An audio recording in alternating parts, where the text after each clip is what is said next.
Okay, welcome back once again. This is class 2, chapter sets.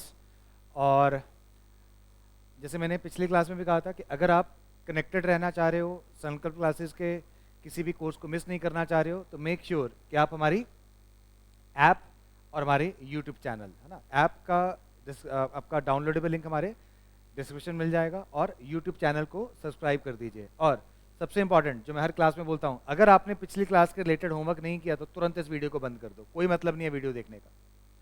Lecture तभी सुनिएगा अगर पुराना काम करके आए हो। अगर आपने होमवर्क किया है, पिछली डीपीपी को अटेम्प्ट किया है, तभी हम आज की क्लास के लिए रेडी हैं। अगर आपने पुराना काम ही नहीं किया तो सिर्फ वीडियो देख के आप मैथ नहीं सीखोगे बेटा। मैथ सीखना है तो आपको प्रैक्टिस करनी है हर रोज। बिना प्रैक्टिस के मैथ्स किसी को नहीं आया है, ठीक है, ध्यान रखना है।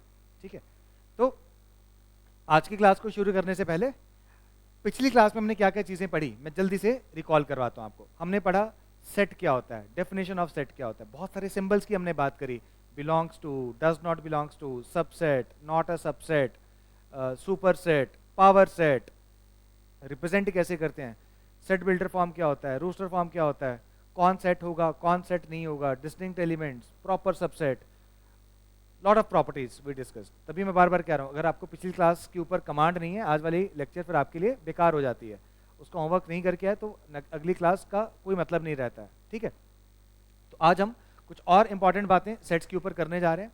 And I am starting today's class with the definition of universal set. अब ये यूनिवर्सल सेट क्या चीज है, इसको समझना है। तो इसके लिए ऐसे करते हैं, एक छोटा सा एग्जाम्पल लेते हैं, एक प्रैक्टिकल एग्जाम्पल लेते हैं। बेटा देखो, आप किसी ना किसी स्कूल में जा रहे हो अभी, है ना, तो आपके जो स्कूल का एक सेक्शन है वो एक सेट हो गया, वो एक सेट हो गया, हाँ या ना। फिर हो सकता है आप स्कूल में किसी स्पोर्ट्स को भी खेलते हो, फॉर एग्जांपल आप फुटबॉल खेलते हो, आप स्कूल की फुटबॉल टीम में हो, तो जो स्कूल की फुटबॉल टीम है वो भी एक सेट हो गया। एग्री करते हो?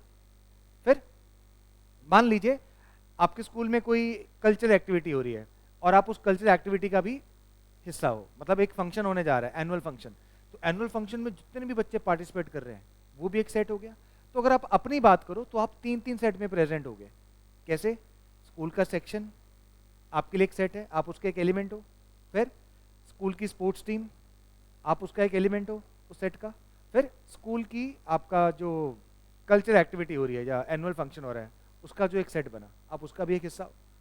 तो कहने का मतलब at a time you belong to different different sets, है ना। मैं आपको यू कह रहा हूं, बट इसको आप ऐसे सोचो कि एक पर्टिकुलर एलिमेंट, एक particular object, it can be member of more than one sets. Yes और नो? तो अगर हम एक समय पे बहुत सारे सेट्स को डील कर रहे हैं, है ना, we are dealing with multiple sets at a time, तो एक ऐसा सेट जो उन सबका सुपर सेट हो, एक ऐसा सेट जो उन सारे सेट्स का सुपर सेट हो, उसको हम बोलते हैं यूनिवर्सल सेट। अगर आपको ये बात समझ में नहीं आ रही है, मैं आपको एक छोटे से एग्जांपल के माध्यम से समझा सकता हूं। देखो, मान लो एक सेट है 1 2 3, फिर मैंने एक और सेट बना दिया B और उसमें मैंने ले लिया 1 2 3 5 7। फिर एक और सेट बना दिया C, उसमें मैंने ले लिया 2 4 6 8 10 से। 3 सेट्स हो गए।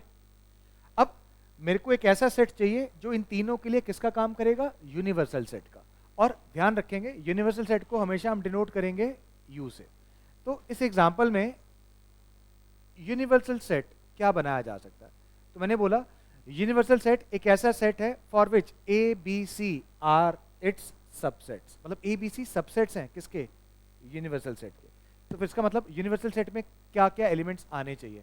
तो ऑब्वियसली यूनिवर्सल सेट में ए के सारे एलिमेंट्स आने चाहिए, यूनिवर्सल सेट में बी के सारे एलिमेंट्स आने चाहिए और यूनिवर्सल सेट में सी के सारे एलिमेंट्स आने चाहिए। तो इसका मतलब यहाँ पे यूनिवर्सल सेट में कौन कौन आएगा? हाँ जी, तो 1 जरूरी आएगा, 2 भी आएगा, 3 भी आएगा, 4 भी आएगा, 5 भी आएगा, 6 आ जाएगा, 7 आ जाएगा, मिनिमम 8 देन 10। ये यूनिवर्सल सेट हो सकता है। बट मैं ये नहीं कहूंगा कि यही एक यूनिवर्सल सेट है। आप 10 की जगह 9 भी लगा दो, 11 भी लगा दो, ये भी यूनिवर्सल सेट है।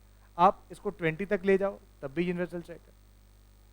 इंपॉर्टेंट ये है कि यूनिवर्सल सेट इज सुपर सेट A as well as B as well as C सी। ये ऐसे कह लीजिए A, B, C, all three are subset of universal set. और जब भी आपको बहुत सारे सेट्स, जैसे A, B, C, ये 3 सेट्स आपको दिए गए हैं ना, तो इसका यूनिवर्सल सेट अगर आपको बनाना है तो मैं ये बोलूंगा there are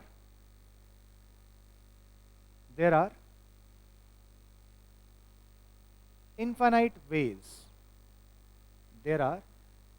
ways to form U मतलब यूनिवर्सल सेट for any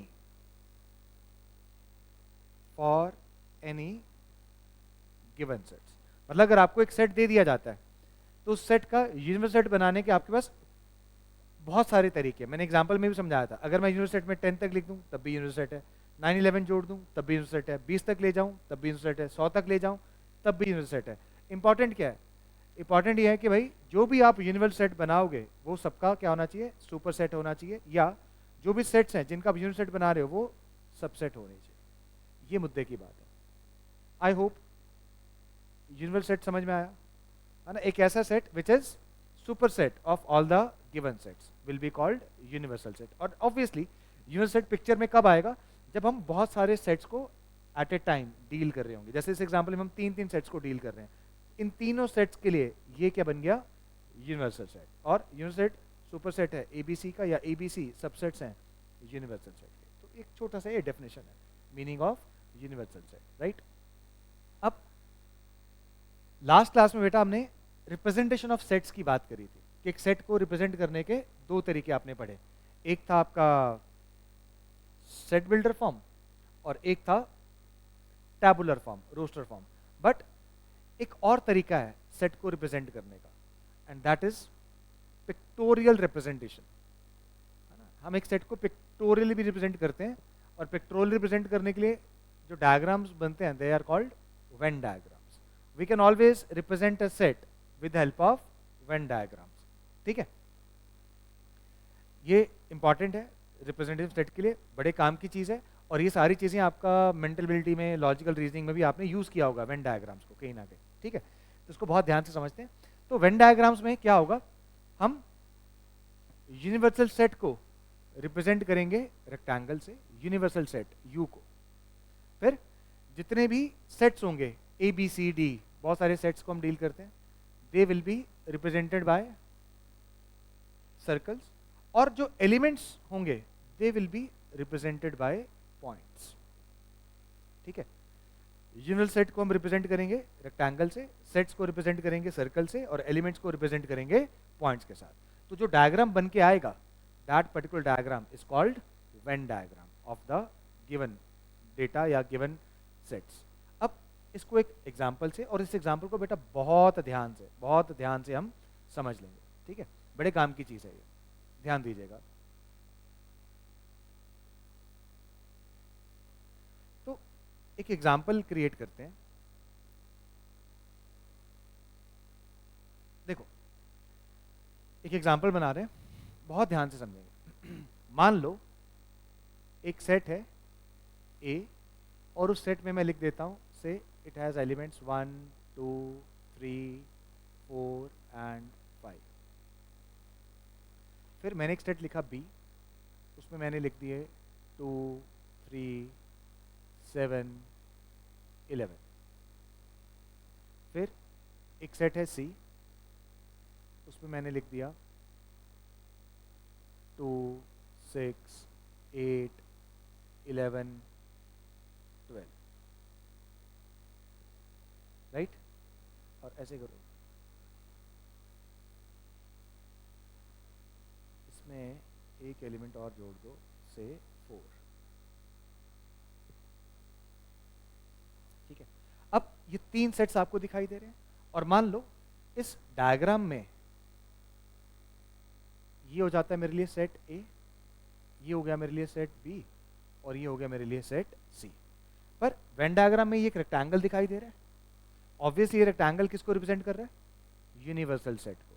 और यूनिवर्सल सेट एक ऐसा सेट होगा for which A B C are subsets. तो इस एग्जांपल में यूनिवर्सल सेट भी कुछ डिफाइन कर देते हैं। तो लेट अस से I define the universal set here as 1 2 3 till 15. Obviously A is subset of universal set, B is also subset of universal set, and C is also subset of universal set. ये तीनों subsets हैं ABC of universal. अब ये सारे elements को, इन सारे sets को हम इस डायग्राम के अंदर रिप्रेजेंट करने की कोशिश करेंगे, and obviously this rectangle represents universal set.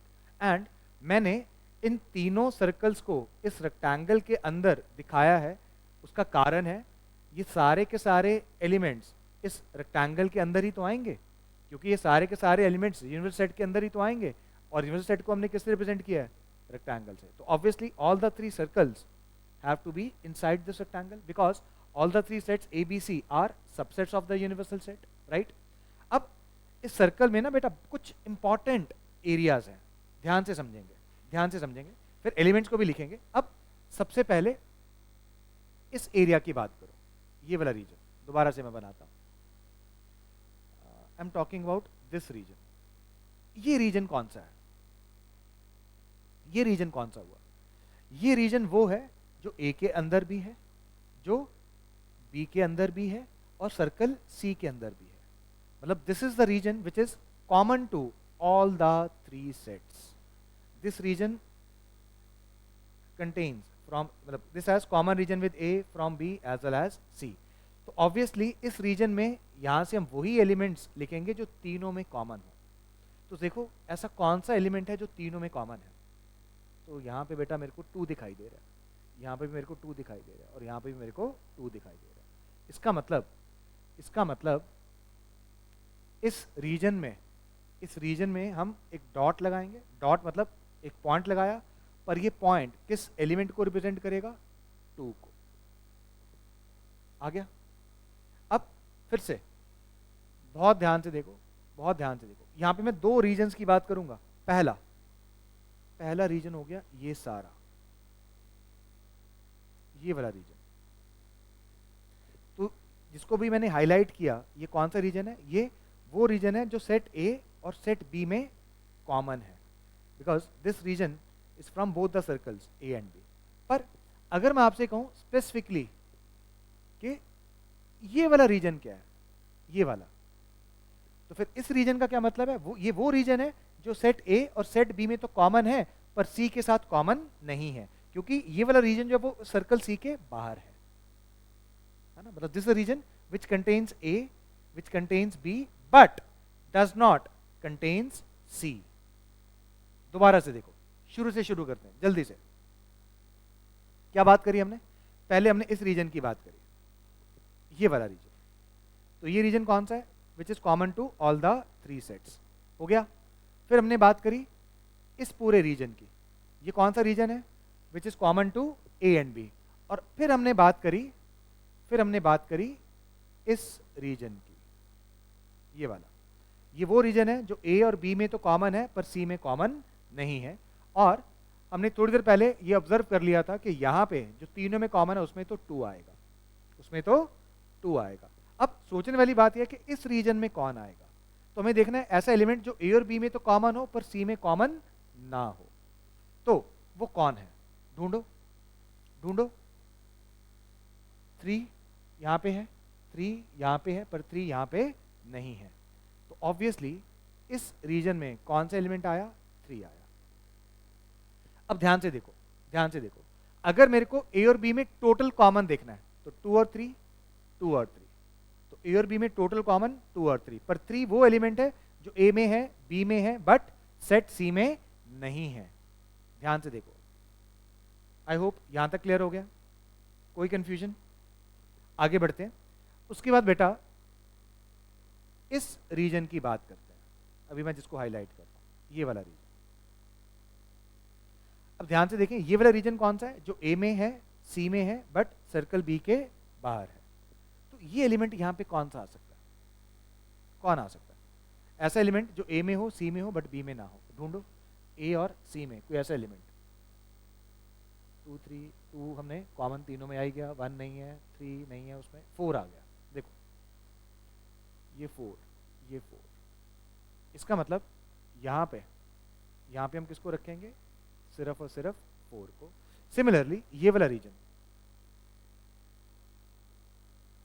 ये वाला रीजन जो बी में हो, सी में हो, पर ए में ना हो, है कोई ऐसा एलिमेंट? आई थिंक 11 इसमें भी है, 11 इसमें भी है, तो मैं 11 को यहां पे प्लेस करूंगा। ध्यान से देखिए, है ना? अगर मैं आपसे कहूं वो एलिमेंट कौन है जो तीनों में कॉमन है, तीनों सेट्स में कॉमन है, तो वो 2 है। अगर मैं आपसे कहूं ए और बी में कॉमन क्या है, तो आप बोलोगे 2 एंड 3। पर अगर मैं आपसे बोलूं ए और बी में है बट सी में नहीं है, फिर बोलोगे ओनली 3। फर्क है, लैंग्वेज को बहुत ध्यान से समझो। फिर अगर मैं आपसे कहूं ए और सी में कॉमन एलिमेंट्स क्या हैं, ए और सी में कॉमन एलिमेंट्स क्या हैं, तो बोलोगे 2 4 2 4। पर अगर मैं आपसे कहूं वो एलिमेंट्स बताओ जो ए में है, सी में है, बट बी में नहीं है, फिर आप बोलोगे सर ओनली 4। फिर अगर मैं आपसे कहूं बी और सी में कॉमन एलिमेंट्स क्या हैं, बी और सी में, तो दिख रहा है आपको साफ साफ, बी और सी में कॉमन एलिमेंट्स क्या हैं, 2 एंड 11 2 एंड 11। बट अगर मैं आपसे कहूं वो एलिमेंट बताओ जो बी में है, सी में है, बट ए में नहीं है, तो फिर वो कौन सा एलिमेंट हुआ, ओनली 11, ओनली 11। अब अभी ये वेन डायग्राम पूरा नहीं हुआ, अभी सुनते जाइए। अब मान लो बेटा मैं आपसे कहूं मेरे को ये वाला रीजन चाहिए, सिर्फ ये वाला, दिस रीजन इज रिक्वायर्ड, तो ऑब्वियसली ये वो रीजन है जो सिर्फ ए में है, मतलब ये वाला रीजन ना बी के साथ कॉमन है ना सी के साथ कॉमन है, मतलब यहाँ पे वो वाले एलिमेंट्स आएंगे जो सिर्फ मतलब ए में हो पर बी में ना हो, सी में ना हो। तो सोचो ध्यान से कौन से एलिमेंट आएंगे। देखो सर्कल ए के अंदर आप 2 3 और 4 तो ऑलरेडी लिख ही चुके हो, और 2 3 4 हम ऑलरेडी लिख चुके हैं, तो बचा कौन, 1 और 5। इसका मतलब इस रीजन में एलिमेंट 1 आ जाएगा और एलिमेंट 5 आ जाएगा। तो अगर आप ध्यान से देखो सेट ए कंप्लीट हो चुका है, सेट ए कंप्लीट हो चुका है, nothing is left in the set ए, आया ना। सिमिलरली सेट बी में आ जाइए, 2 आ चुका है, 3 आ चुका है, 11 आ चुका है, 2 आ चुका है, 3 आ चुका है, 11 आ चुका है। तो इसका मतलब region which contains only B, मतलब वो एलिमेंट जो सिर्फ बी में है, ना वो ए में है ना वो सी में है। सिमिलरली सी में 2 4 और 11 आ चुके हैं, 2 आ गया, 4 आ गया, 11 आ गया। तो इस रीजन में कौन कौन बचा, 6 बचा, 8 बचा और 12 बचा। तो ए बी सी सारे सेट्स पूरे हो चुके हैं। ध्यान से देखो, इस पूरे सर्कल ए में 1 2 3 4 5 आ गया, इस पूरे सर्कल बी में 2 3 7 11 आ गया, इस पूरे सर्कल में 2 4 6 8 11 12 सब आ गया। तो तीनों सेट्स पूरे हो गए। पर यहां पे रुक जाओ, थम जाओ थोड़ा। क्या ये वेन डायग्राम पूरा है, क्या ये वेन डायग्राम कंप्लीट हो चुका है? बोलो। मेरे हिसाब से तो नहीं। कारण है बेटा उसका, अभी आप यूनिवर्सल सेट को तो भूल ही गए हो। यूनिवर्सल सेट में कितने एलिमेंट्स हैं, 1 2 3 कहां तक, 15 तक। तो आपने देखो क्या 1 से लेकर 15 तक सारे एलिमेंट्स आ चुके हैं यहाँ पे, 1 आ गया, 2 आ गया, 3 आ गया, 4 आ गया, 5 आ गया, 6 आ गया, 7 आ गया, 8 आ गया। 9 कहाँ है, 9 कहाँ है ही नहीं। तो obviously 9 A B C set में नहीं है, पर यूनिवर्सल सेट के अंदर तो है। तो 9 को हम कहाँ पे दिखाएंगे, यहाँ पे तीनों सर्कल्स के बाहर। फिर 10 मिसिंग है, फिर 11 12 तो मेरे को दिख रहा है, 13 मिसिंग है, और 14 मिसिंग है, और 15 मिसिंग है। अब हो गया आपका वेन डायग्राम कंप्लीट। क्योंकि ये वाला रीजन जो तीनों सर्कल्स के बाहर है पर रेक्टेंगल के अंदर है, तो इस रीजन में कौन से एलिमेंट्स आएंगे, वो एलिमेंट्स जो ना ए में है ना बी में है ना सी में है, बट यूनिवर्सल सेट के अंदर तो है। So this completes your Venn diagram in this example. This completes our Venn diagram in this example. समझ में आया? पक्का? Very very important. सारे रीजन्स अच्छे से डिफाइन करिए। दोबारा से देख लो, ये वाला रीजन कौन सा था, जो तीनों में कॉमन है। फिर ये वाला रीजन कौन सा है, जो ए और बी में कॉमन है। फिर ये वाला रीजन कौन सा था, जो ए और बी में है बट सी में नहीं है। ये वाला रीजन बी और सी में है, ए में नहीं है। ये वाला रीजन ए और सी में है, बी में नहीं है। फिर ये वाला रीजन ओनली इन ए, ये वाला रीजन ओनली इन बी, ये वाला रीजन ओनली इन सी। तो इस तरीके से आपको ये वेन डायग्राम कंप्लीट करना है।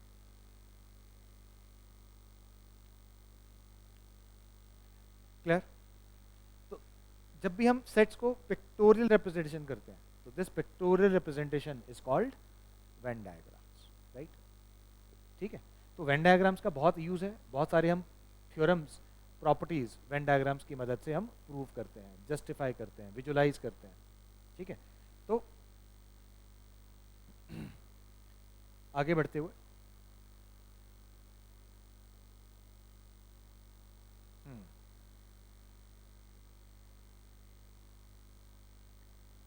इसके बाद है बेटा concept of intervals.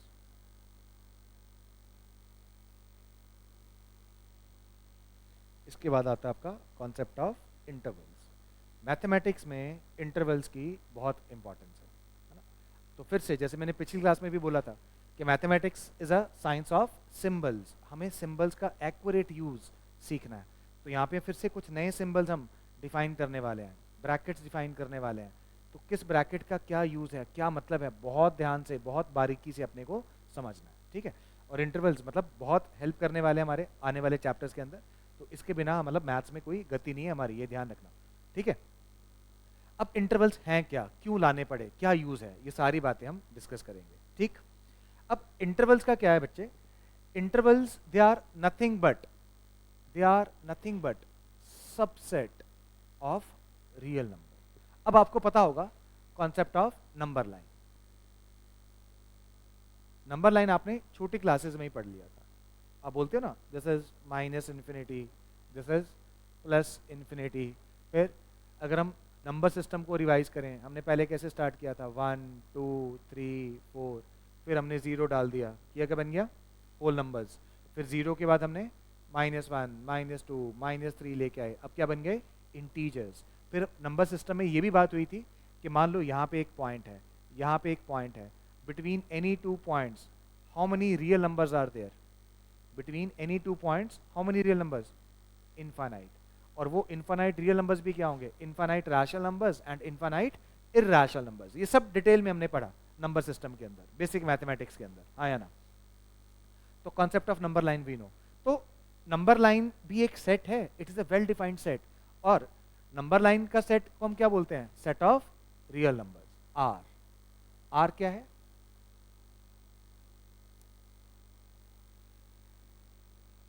Set of real numbers.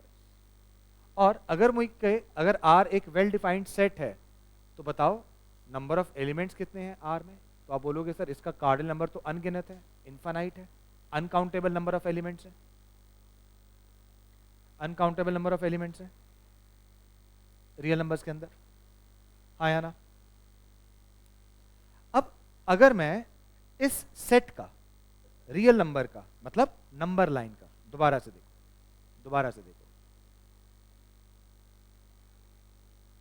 अब मान लो बेटा, मान लीजिए ये आपका सारे रियल नंबर्स आ गए, ये हमारे सारे रियल नंबर्स आ गए, क्योंकि रियल नंबर्स की least value negative infinity and maximum value plus infinity, maximum value plus infinity. अगर मैं रियल नंबर्स का क्या ले लूं, एक सबसेट, रियल नंबर्स का क्या ले लूं मैं, एक सबसेट। मतलब किसी भी सेट का अगर एक सबसेट लेंगे वो एक नया सेट बन गया। एग्जाम्पल के तौर पे मैंने कहा 4 से लेकर 10 तक ये सारे नंबर्स चाहिए। तो इस सेट में, तो ये मेरे लिए बेटा एक सेट बन गया ए, ये मेरे लिए एक सेट बन गया ए। अब इस सेट को अगर मैं सेट बिल्डर फॉर्म में लिखना चाहूं, किस फॉर्म में, सेट बिल्डर फॉर्म में, तो मैं सेट को कैसे लिखूंगा, आई विल से ए कंटेन्स, मतलब A is a set which contains element in the form of x such that x is a real number, x is a real number and x lies between 4 and 10। तो obviously एक well defined set है। हाँ, वो एक अलग बात है कि अगर कोई मेरे से कहेगा कि नंबर ऑफ एलिमेंट्स कितने हैं सेट ए में, then I will say infinite, because 4 से लेकर 10 तक कितने पॉइंट्स हैं इस नंबर लाइन के ऊपर, infinite. And we know that every point on the number line represents a real number. तो ऑब्वियसली 4 से लेकर 10 तक there are infinite real numbers. तो इसका मतलब इस सेट ए में कितने नंबर्स आ गए, इनफाइनाइट। एंड ऑब्वियसली ए जो है वो रियल नंबर से एक हमने इंटरवल उठा लिया, 4 से लेकर 10 तक हो गया एक इंटरवल। तो A is a subset of R. A is a subset of R. I hope आपको इंटरवल का मतलब समझ में आ रहा है अभी कि इंटरवल है क्या। दोबारा से देखो, इंटरवल कुछ भी नहीं है, एक सबसेट है। देखो यहाँ पे एक एग्जांपल है, ये एक इंटरवल है और ये इंटरवल सबसेट है R का। पर इंपॉर्टेंट बात क्या है, जो इंटरवल मैं बोल रहा हूँ, जिसको मैं इंटरवल बोल रहा हूँ, अगर मैं उसका नाम A रखूँ तो A एक वेल डिफाइंड सेट भी है, बिकॉज A को मैं ऐसे रिप्रेजेंट कर सकता हूँ। और सेट A में भी कितने एलिमेंट्स आ गए? इनफाइनाइट। ठीक है। और जो इंटरवल्स का प्राइमरली यूज होता है, जो सबसे ज्यादा यूज होता है किसी भी इंटरवल का, वो एक इनइक्वालिटी को रिप्रेजेंट करने के लिए यूज होता है। देखो ना यहाँ पे x वेरिंग फ्रॉम 4 to 10, ये एक इनइक्वालिटी है ना, x इज ग्रेटर देन और equal to 4, x is less than और इक्वल टू 10, तो this is basically an inequality. ठीक, तो इंटरवल कुछ भी नहीं है, एक सबसेट है किसका? रियल नंबर का। और इंटरवल का मेन काम क्या है? इंटरवल का मेन काम क्या है? एक इनइक्वालिटी को रिप्रेजेंट करना। एंड ऑब्वियसली जब मैं रियल नंबर्स की बात करता हूं तो real numbers is also a well defined set. फर्क बस इतना है कि रियल नंबर्स में नंबर ऑफ एलिमेंट्स कितने आएंगे? इनफाइनाइट। और अगर मैं इस पूरी नंबर लाइन का मतलब रियल नंबर्स का कोई भी एक सबसेट चूज करता हूं, एक इंटरवल चूज करता हूं, तो उस इंटरवल में भी नंबर ऑफ एलिमेंट्स कितने आ जाएंगे? इनफाइनाइट आ जाएंगे। इसको एक इंटरवल बोला। कोई कंफ्यूजन है ना? Meaning of interval I hope समझ में आ रहा होगा आपको कि what is interval. Is it clear? अब there are many types of intervals जो हमें डिस्कस करना है ना? टाइप्स ऑफ इंटरवल्स पे अब चलते हैं। अब इंटरवल्स की टाइप्स की अगर मैं बात करूं तो सबसे पहले हम बात करते हैं ओपन इंटरवल की। सबसे पहले हम बात करेंगे ओपन इंटरवल की। मैं इसको एक एग्जांपल के माध्यम से पहले समझा देता हूं। मान लो ये वही नंबर लाइन आ गया। अब मैंने नंबर लाइन पे 2 पॉइंट्स मार्क कर दिए, फॉर एग्जांपल 2, पर 2 पे मैं क्या लगाऊंगा? होल। होल का मतलब है दिस इज नॉट इंक्लूडेड। यहां पे लेटर से 5, पर 5 पे मैंने होल किया, छेद कर दिया, छेद, होल। तो होल का मतलब है this point is also not included, but I will include every number between 2 and 5. तो ध्यान से देखो, तो मैंने यहां पे लिखा एक set A. Set A contains element in the form of x such that x is a real number and x is greater than, strictly greater than, because 2 is not included, x is, तो A एक set है बेटा। and obviously set A contains infinite number of elements, मतलब इसका cardinal number अनगिनत है।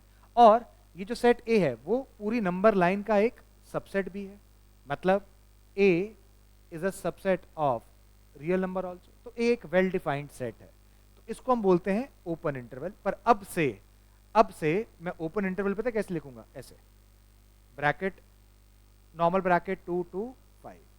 तो this is set A, मतलब मैं सेट A को ऐसे लिखूं या सेट A को ऐसे लिखूं, मेरे लिए सेम बात है। ऑब्वियसली ये रिप्रेजेंटेशन क्यों बनाया? क्योंकि ये लिखना आसान है, ये लिखना आसान है ना? इतना तामझाम करने की अब जरूरत नहीं है, तो इस ऐसे लिख लेंगे। मतलब मेरे को जब भी लिखना होगा x बिलोंग्स टू A, मतलब x कोई भी नंबर यहाँ पे होगा इन बिटवीन, तो x बिलोंगिंग टू A का मतलब हो गया simply x belongs to the interval, open interval 2 to 5। But जो यहाँ पे हम ओपन इंटरवल की बात कर रहे हैं उसका मतलब ये होता है, मतलब this bracket means point 2 is not included and again this bracket means point 5 is not included. तो इसको बोला जाता है बेटा ओपन इंटरवल। तो मतलब इसको अगर आप, ये तो एग्जाम्पल हो गया, जब एग्जाम्पल हो गया तो आप कुछ भी कर सकते हो। तो अगर मैं इसकी जनरलाइजेशन करूं तो उसकी जनरलाइजेशन क्या बनेगी? तो उसका जनरलाइजेशन ये बना कि अगर ये एक नंबर लाइन है और यहाँ पे मैं कोई भी 2 पॉइंट्स मार्क कर दूं A से B and I'm looking for this whole region, तो I will say A is a set, मतलब इस सेट का नाम अगर A है तो I will say A is a set defined as open A to open B। और जिसको लिखने का दूसरा तरीका मैंने समझा दिया ऑलरेडी कि A is an set which contains element in the form of x such that x एक रियल नंबर तो है ही, पर x की वैल्यू A से बड़ी है और B से छोटी है। Means you can represent like this or you can represent like this, meaning is same। इसको हम पढ़ेंगे open A to open B. Open शब्द का मतलब मैं बार बार कह रहा हूं, I will read it open A to open B. जैसे ओपन टू टू ओपन 5, मतलब 2 से 5 तक सारे एलिमेंट्स, बट ओपन का मतलब 2 इज नॉट इंक्लूडेड, इधर भी ओपन का मतलब 5 इज नॉट इंक्लूडेड। ठीक है, तो जब भी आप इस तरीके की ब्रैकेट्स का यूज करते हो तो इसको हम ओपन पढ़ते हैं। ओपन 2 से ओपन 5, मतलब 2 and 5 are not included. Clear? Open interval. ठीक, then second type of interval is closed interval. अब ये क्लोज्ड इंटरवल क्या चीज है?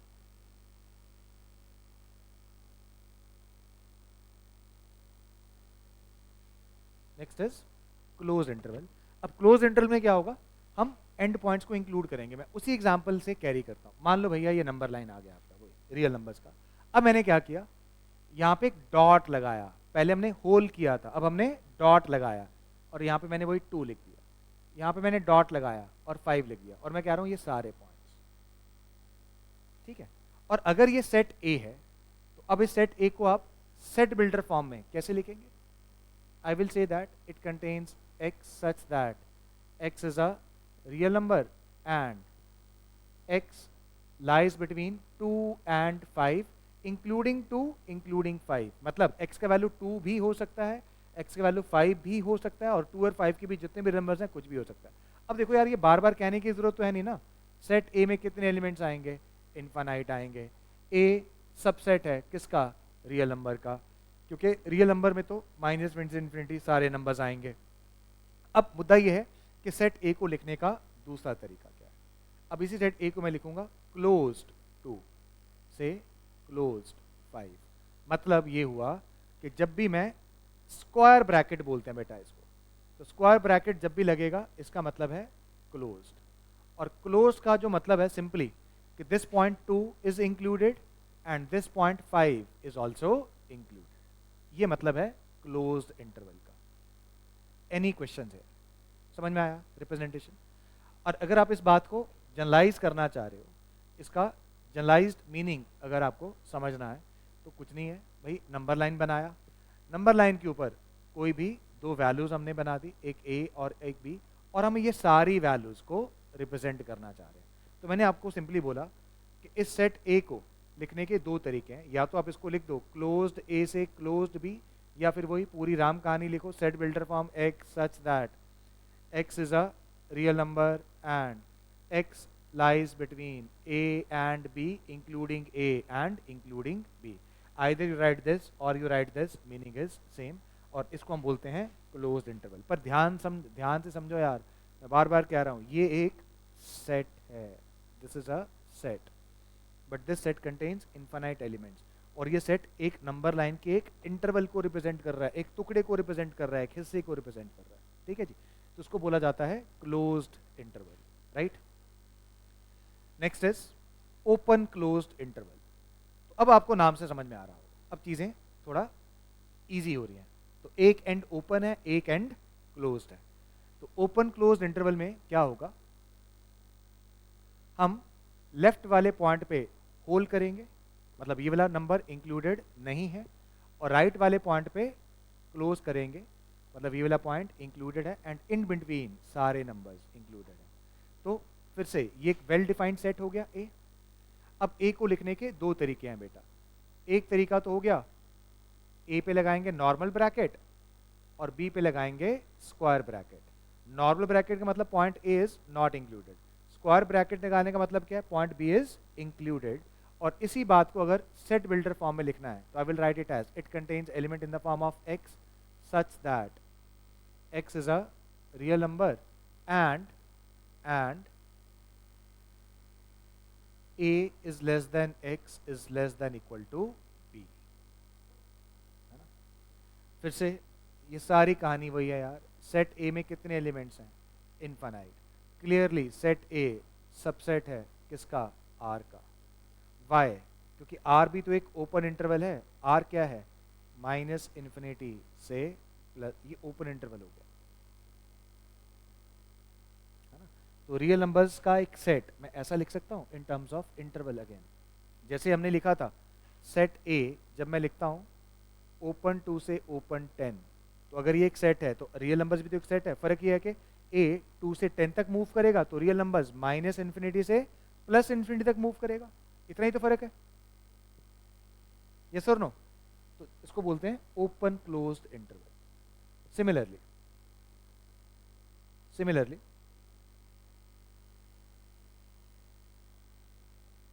क्लोज्ड ओपन इंटरवल, तो इस बार उल्टा हो जाएगा। मान लो बेटा ये पूरी नंबर लाइन है, अब क्लोज्ड मतलब लेफ्ट एंड क्लोज करोगे तो डॉट लगाओगे, राइट एंड ओपन करोगे तो होल करोगे, छेद करोगे, और बी, और ये बन गया एक सेट, वेल डिफाइंड सेट ए।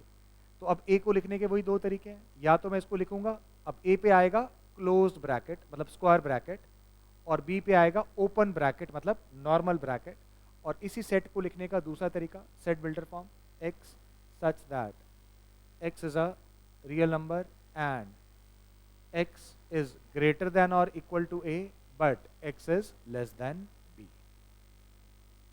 तो इसको बोलते हैं क्लोज्ड ओपन इंटरवल। ठीक है जी, कोई कंफ्यूजन यहां तक? ठीक है, मेन यूज समझ में आ गया होगा, है ना? इस ब्रैकेट को हम क्लोज्ड बोलते हैं और इस ब्रैकेट को हम ओपन बोलते हैं। क्लोज का मतलब that point is included, open का मतलब that particular point is excluded मतलब नॉट इंक्लूडेड। ठीक है, ये फर्क है ओपन क्लोज के। आगे बढ़ते हैं।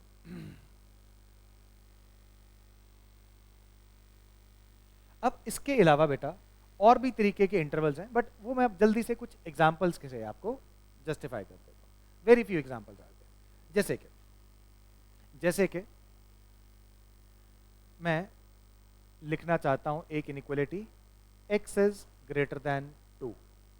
ठीक है, तो ऑब्वियसली एक वेल डिफाइंड सेट है, तो मैं लिखूंगा x एक एलिमेंट है which belongs to the set open two से इंफिनिटी। एग्जाम्पल के तौर पे ये आ गया नंबर लाइन बेटे, तो 2 से बड़ा तो 2 को इंक्लूड नहीं करना, तो 2 से आगे सारे नंबर्स, तो 2 से लेकर कहां तक जाओगे फिर? इन्फिनिटी तक। तो अगर मैं इस सेट को देखूं यहां से लेकर इन्फिनिटी तक, तो एक इंटरवल बन गया 2 से इन्फिनिटी। और इस सेट को मैं लिखूंगा ना ओपन 2 से ओपन इन्फिनिटी। देखो इन्फिनिटी पे हमेशा ओपन आएगा, इन्फिनिटी पे हमेशा ओपन आएगा, इन्फिनिटी पे आप कभी भी क्लोज ब्रैकेट नहीं लगा सकते, बिकॉज इन्फिनिटी की ऐसी चीज है जहां तक हम पहुंच नहीं सकते। ठीक है, तो इन्फिनिटी पे हमेशा ओपन ब्रैकेट आएगा। मैं और एग्जांपल्स देता हूं आपको। मान लीजिए आपको कभी लिखना पड़े से x इज ग्रेटर देन और इक्वल टू 10 फॉर एग्जांपल, तो ये भी एक वेल डिफाइंड सेट है। अब मैं इसको देखो कैसे लिखूंगा, x बिलोंग्स टू, अब 10 इंक्लूडेड है तो 10 पे क्या आएगा? स्क्वायर ब्रैकेट, पर कहां तक जाना है? कहीं तक भी। तो कहीं तक भी का मतलब इन्फिनिटी, पर मैंने क्या बोला? इन्फिनिटी पे हमेशा हम क्या लगाएंगे? Open bracket. और अगर आप इस चीज को नंबर लाइन पे दिखाना चाहते हो तो कैसे दिखाओगे नंबर लाइन पे? तो नंबर लाइन पे दिखाने के लिए अब देखो यहाँ पे 10 पे लगाओगे डॉट, बिकॉज 10 इज इंक्लूडेड, और हम बोलेंगे 10 से आगे सारे रियल नंबर्स। ठीक है, अब मान लीजिए किसी क्वेश्चन में आपके पास कुछ ऐसा आता है x इज लेस देन 6, तो इसको मैं इंटरवल में कैसे रिप्रेजेंट करूंगा? तो I will say x belongs to minus infinity से 6। इस बात को नंबर लाइन पे कैसे जस्टिफाई करोगे? अब ध्यान दीजिए, लेस देन 6 है तो पहले 6 बनाओ और 6 पे होल किया। होल क्यों किया? क्योंकि 6 is not included in this inequality, और 6 से छोटे रियल नंबर्स कौन से हो सकते हैं? कुछ भी हो सकता है। 6 के इधर, तो 6 के इधर फिर कहां तक चलोगे?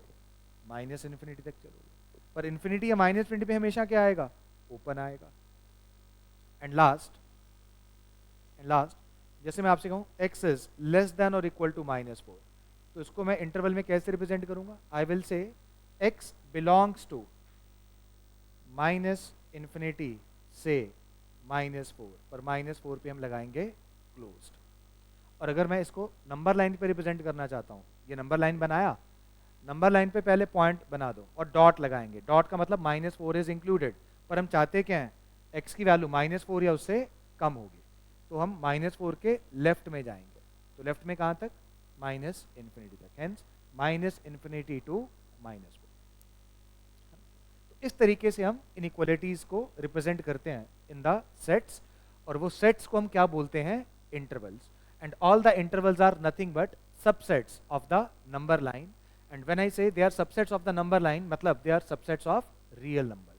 All the intervals are subsets of real numbers, है ना। ओपन क्लोज समझ में आ गया, ओपन के लिए नॉर्मल ब्रैकेट लगाएंगे, क्लोज के लिए स्क्वायर ब्रैकेट लगाएंगे, ठीक।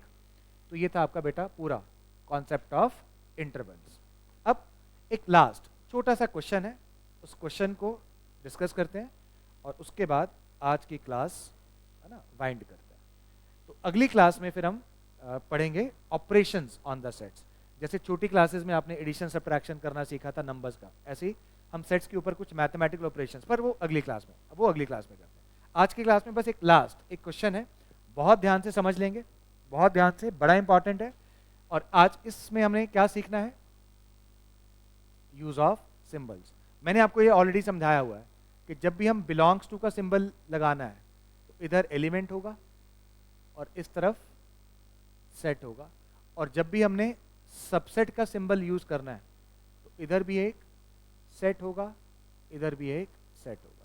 अब इस बात के ऊपर देखो कितने बढ़िया क्वेश्चंस बन सकते हैं, इसी बात के ऊपर देखो कितने बढ़िया क्वेश्चन बनते हैं, ध्यान से देखो। अच्छा, यहाँ पे बेटा थोड़ा सा एक टाइपिंग एरर है, आप इसको ठीक करें। ये कॉमा लगा दो, यहाँ पे एक कॉमा लगा दो पहले, यहाँ पे कॉमा लगाइए। तो मैं आपसे ये कहना चाहता हूं, हमें एक सेट ए दिया गया है, इस सेट ए में 5 एलिमेंट्स हैं, इस सेट ए में 5 एलिमेंट्स हैं। वो कौन है, 1 है, दूसरा एलिमेंट 2 है। अच्छा, सेट ए का जो तीसरा एलिमेंट है वो अपने आप में एक सेट है 1 2, पर ये एक एलिमेंट है। फिर 5 इसका चौथा एलिमेंट है, और 3 इस ए का 5वां एलिमेंट है। ये गिवन है, this is set A, this is set ए, ठीक है। आपको अगर कोई कंफ्यूजन हो रही है तो आप कुछ ऐसा भी सोच सकते हो कि सेट ए में 5 एलिमेंट्स हैं, A B C D and E, ये भी सोच सकते हो, है ना, इसको ऐसा भी समझ सकते हो। अब सोचने वाली बात यह है कि यहाँ पे ए कौन हो गया, 1, बी कौन हो गया, 2, सी कौन हो गया, this whole is C, this is D, this is E. ऐसे रीड करो, एक सेट है उसमें 5 एलिमेंट्स हैं, मतलब अगर कोई मेरे से कहता है सेट ए का कार्डिनल नंबर कितना है, तो मैं बोलूंगा 5 है। और वो 5 एलिमेंट्स कौन से हैं, 1 2 3 4, 5 एलिमेंट्स मेरे को दिख रहे हैं, separated by commas and enclosed in curly brackets. Set का नोटेशन पहली क्लास में समझा दिया था, सिंबल्स का यूज भी है, मैंने आपको पहली क्लास में बता दिया था कि भाई जब भी ये वाला सिंबल यूज होगा एक एलिमेंट और एक सेट के बीच यूज होगा, जब भी सबसेट यूज होगा 2 सेट्स के बीच यूज होगा। तो अब सिर्फ ये टेस्ट करने जा रहे हैं कि भाई आपने पिछली क्लास से कितना सीखा, क्या सीखा, करेक्ट सीखा, कुछ गलत इंफॉर्मेशन तो नहीं हमने समझ ली, कुछ गलत होता ना कि मैंने बोला ए और आपने सुन लिया बी, तो वो तो नहीं हो गया कहीं आपसे, तो ध्यान दीजिएगा। आपको बस ट्रू और फॉल्स बताते जाना है। सेट ए देख लो ध्यान से क्या है, फिर कुछ क्वेश्चंस हैं, आपको ट्रू और फॉल्स बताना है, सिर्फ ट्रू और फॉल्स, कुछ नहीं है इसमें। जिसको समझ में आ जाए बहुत आसान है, जिसको नहीं समझ में आए वो उड़ गया फिर, है ना। ध्यान से देखो, अब पहले क्या लिखा हमने, 1 बिलोंग्स टू ए, मतलब 1 बिलोंग्स टू का मतलब ये एक एलिमेंट होना चाहिए, ये एक सेट होना चाहिए। तो ए तो सेट है, 1 एलिमेंट है, पर क्या 1 ए का एलिमेंट है, चेक करिए, 1 ए का एलिमेंट है। और अगर 1 ए का एलिमेंट है इसका मतलब this statement is true, this statement is true because 1 is element of set. फिर क्या लिखा उसने, एलिमेंट 1, ये तो 1 एलिमेंट हो गया ना बेटा, पर सबसेट के लिए इधर एलिमेंट नहीं ना, सेट होना चाहिए, इधर सेट होना चाहिए, तो ये फॉल्स है, this is false. Why it is false, because this symbol subset is used between two sets, पर यहाँ पे उसने सबसेट का सिंबल, इधर तो एलिमेंट है, इधर सेट है, तो ये यूजेज ही गलत होगी, यूजेज ही गलत होगी तो स्टेटमेंट फॉल्स होगी। अब अगला स्टेटमेंट देखो, अब यहाँ पे उसने एक सेट बना दिया और सेट में एक एलिमेंट है 1, अब ये ट्रू है, दिस इज ट्रू। अब हो सकता है कि तीसरा स्टेटमेंट कुछ बच्चों को कंफ्यूज कर रहा हो, तो उस कंफ्यूजन को दूर करने के लिए मैं ऐसे बात करता हूँ, मैं कहता हूँ B is a set which contains 1 and A is the set which contain all these elements। अब देखो B का जो एलिमेंट है वो A का भी एलिमेंट है, क्योंकि B के एलिमेंट मतलब 1 belongs to B, therefore 1 belongs to A, which implies B is, which implies B is subset of A, B is subset of A, hence it is true। फिर से अब ये इंटरेस्टिंग हो गया, अब यहाँ पे मामला इंटरेस्टिंग हो गया। कैसे? कैसे? देखो, अब यहाँ पे बिलोंग्स टू का सिंबल है, अगर ये बिलोंग्स टू का सिंबल है तो ये एक एलिमेंट कंसीडर होगा, तो इसका मैं नाम रखा था हमने कुछ, देखो ABCDE, तो C कौन है? ये C है, तो क्या C A का एलिमेंट है? चेक करो, 1 2 सेट A का एलिमेंट है, जिसकी वजह से ये वाला स्टेटमेंट भी क्या हो गया?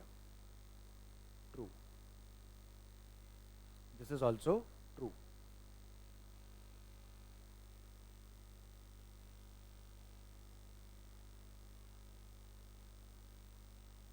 This is again true. Again अगला नेक्स्ट, यहां पे अब एक सेट, यहां पे सबसेट हो गया, अगर क्योंकि ये सबसेट है तो उसको मैं एक सेट पढ़ूंगा, और सेट में 2 एलिमेंट दिख रहे हैं मेरे को, एक 1 और एक 2, और मेरे को देखना है कि क्या ये सेट ए का सबसेट है, ये मेरे को चेक करना है, तो ध्यान दीजिएगा। तो उसके लिए क्या करते हैं, एक सेट बनाओ C, एक सेट बनाओ C, और उस सेट में लिख दो 2 एलिमेंट्स, एक 1 और एक 2, ऐसे सोचो। अब C के अंदर 2 एलिमेंट्स हैं, और ये दोनों के दोनों एलिमेंट्स 1 एज वेल एज 2, ये दोनों एलिमेंट्स सेट A में भी प्रेजेंट है, देख लो इधर 1 है इधर 2 है, तो क्योंकि C के एलिमेंट्स A में हैं तो C सबसेट है A का, और C सबसेट है A का, तो उसका मतलब ये स्टेटमेंट भी मेरे लिए ट्रू है। This is also true. ठीक है, और एग्जांपल्स बनाते हैं, ध्यान से देखते हैं, बस लास्ट। ये देखो बेटा, सारा डेटा वही है जो पहले समझाया, बस मैंने कहा ना एक छोटा सा चेंज है, यहाँ पे एक कॉमा लगा लेना, वही जैसे पहले भी समझाया था कि आप सेट A को कैसे रीड करेंगे, it has 5 elements A B C D E, ऐसे सोचो, A corresponds to 1, B corresponds to 2, C corresponds to the set 1 2, D corresponds to 5 and E corresponds to 3, right? अब दोबारा से अब वो कह रहा है this element belongs to A, क्योंकि बिलोंग्स टू का सिंबल है तो एक एलिमेंट बन गया। अब देखो ये पूरा का पूरा एक एलिमेंट हो गया, ये पूरा का पूरा एक एलिमेंट हो गया। अब देखो क्या ये एलिमेंट सेट A में दिखाई दे रहा है कहीं? एज एन एलिमेंट तो मेरे को ये नहीं दिखाई दे रहा, तो क्योंकि ये एलिमेंट नहीं है सेट A का, hence this statement is false, this statement is false. आगे फिर कहता है एक सेट है, it contains 3 elements 1 2 3 and this set is subset of A, तो चेक करते हैं, तो उसका मतलब मैं एक सेट बनाता हूं यहाँ पे D, और सेट D में मैं 3 एलिमेंट्स लिखता हूँ 1 2 3। अब आराम से चेक करो, D के अंदर 3 एलिमेंट्स हैं 1 2 3, A के एलिमेंट्स 5 एलिमेंट्स हैं 1 2 सेट 1 2 5 एंड 3। अब ये देखने वाली बात है, क्या D के सारे एलिमेंट्स A में हैं? क्या D के सारे एलिमेंट्स A में हैं? और जहां तक मेरे को लग रहा है D के सारे एलिमेंट्स A में हैं, एंड बिकॉज D के सारे एलिमेंट्स A में हैं तो I can say that D is subset of A, and because D is subset of A तो फिर ये वाला स्टेटमेंट मेरे लिए मान्य है, मतलब ट्रू है, this is true. Next 5 belongs to A, तो बिलोंग्स टू है तो मैं 5 को एक एलिमेंट ट्रीट करूंगा, और अगर मैं फाई को एलिमेंट ट्रीट करूंगा तो मैं देखूंगा सेट ए के अंदर फाई है, बिल्कुल है, तो फिर ये वाला स्टेटमेंट भी मेरे लिए ट्रू है। फिर से फाई सबसेट ऑफ ए, ये ट्रू है, ये सेट की एक बेसिक प्रॉपर्टी है, phi is subset of every set. फिर से set containing phi belongs to A, ये नहीं है, दिस इज फॉल्स, क्योंकि ऐसा कोई एलिमेंट नहीं है। हाँ ये ट्रू है बेटा, ये ट्रू हो गया। क्यों ट्रू हो गया समझाते हैं। लास्ट वाले स्टेटमेंट को देखो, देखो मैं एक सेट बना देता हूँ ई, और उस सेट में एक एलिमेंट मैंने रख दिया फाई। देखो फाई को मैंने क्या बोला था, अब डी रीड करो, तो ये डी हो गया। तो ई के अंदर जो एलिमेंट है वही एलिमेंट ए के अंदर भी तो है, तो मैं बोल सकता हूँ ना E is subset of A, and because E is subset of A, hence this statement is true, hence this statement is true. तो बहुत ध्यान से इस क्वेश्चन को दोबारा से, है ना, हो सकता है रिकॉर्डिंग को आपको दोबारा से देखना पड़े, बहुत ध्यान से समझ लेना, बहुत बेसिक बातें यहाँ पे कवर करी हैं, बहुत इंपॉर्टेंट है, इसको ध्यान से देख लेंगे। और आज के लिए फिर यहीं पे स्टॉप करते हैं, और अगली क्लास में, अगले लेक्चर में हम स्टार्ट करेंगे ऑन ऑपरेशंस ऑफ सेट्स। ठीक है बच्चों, थैंक यू वंस अगेन। और जैसे जैसे बताते जा रहे हैं डीपीपी रेगुलर करनी है, बिना डीपीपी करके अगली क्लास में आना नहीं है। कोई दिक्कत लग रही है भाई, हमारे ऐप को डाउनलोड करिए, चैनल को सब्सक्राइब करिए, आपकी कोई भी चीज़ मिस नहीं होगी। जितना डिटेल में आपको यहाँ पे कंटेंट मिलेगा ऐसा कहीं नहीं मिलेगा, ये हम आपको गारंटी दे सकते हैं। ठीक है बच्चों, thank you, then will meet in the next lecture. Thank you, bye bye.